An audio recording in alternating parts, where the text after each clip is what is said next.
హన్మకొండలో TTD కళ్యాణ మండపంలో కాకతీయ పద్య కవిత వేదిక ఆధ్వర్యంలో సాహిత్య కార్యక్రమాలు ఘనంగా నిర్వహించారు.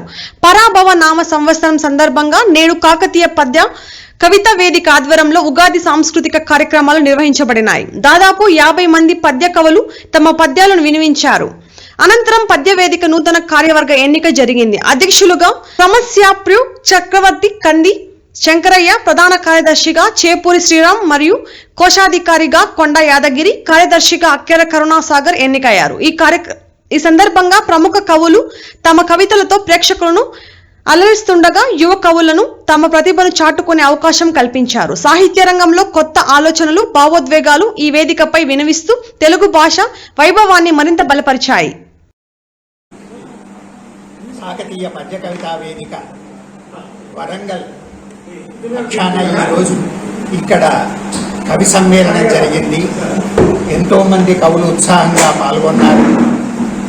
సలక్షణమైనటువంటి పద్యాలు వినిపించారు. రాబోయే పరాభవనామ సంవత్సరం శుభదాయకం కావాలని అందరూ తమ కోరికను వెలిబుచ్చారు పద్యాలలో. ఈ సమావేశానికి చిర్రా రాజు గారు యూనివర్సిటీ నుండి, తర్వాత అనంతసాగర్ సరస్వతి క్షేత్రం నుంచి విద్యాచరణ్ శర్మ గారు, అష్టకాల విద్యాచరణ్ శర్మ గారు వచ్చి పాల్గొన్నారు. చాలా ఉత్సాహంగా ఈ కార్యక్రమం జరిగింది. కాకతీయ పద్య కవితా వేదిక పద్య కవిత్వాన్ని, పద్య కవులను, వరంగల్ జిల్లా పద్య కవులను అందులో ఇద్దరు మాత్రమే యాక్టివ్గా అవధానాలు చేస్తున్నారు. అవధానం అనేది మన ప్రతాపరుద్రుల కాలంలో మన వరంగల్లోనే పుట్టింది. అవధానం అనేది చాలా గొప్ప కళ, సాహిత్య ప్రక్రియ. ఈ ప్రక్రియ ప్రపంచమంతా విస్తరించింది. దానిని కాపాడుకోవటం మన విధి.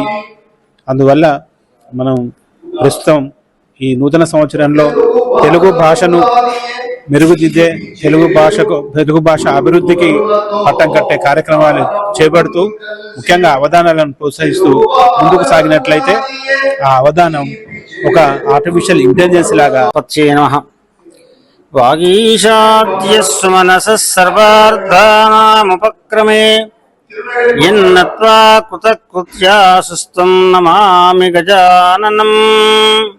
పరిషత్ వారి యొక్క సౌజన్యంతో పద్మావతి మినీహాలు యందు ఈరోజు శ్రీ పరాభవనామ సంవత్సర ఉగాది పంచాంగ శ్రవణము మరియు పద్య కవితా సమ్మేళనము వైభవంగా జరుపుకోవడానికి ఈ కార్యక్రమం నిర్దేశించబడింది.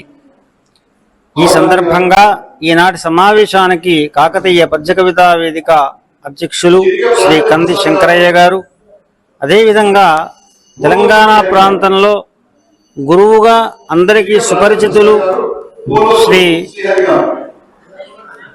నృసింహరామ శర్మ అవధాని గారి యొక్క కుమారుడు శ్రీ అష్టకాల విద్యాచరణ్ గారి యొక్క ముఖ్య ఆతిథ్యంతో ఈ కార్యక్రమం ఆరంభమైంది. పండితులు, పామరులు సహితము పద్యాన్ని అలవోకగా నాలుక మీద పలికేటువంటి పద్యంగా బాసిల్లుతుంటాయి. అలాంటి పద్యాన్ని మేము బ్రతికించడానికి కాకతీయ పద్య కవితా వేదిక ద్వారా మేము వరంగల్ జిల్లాలో సేవ చేస్తూ కాకతీయ పద్య కవితా వేదిక ద్వారా అనేక మంది కవులను తీర్చిదిద్దడానికి ప్రయత్నం చేస్తున్నాము.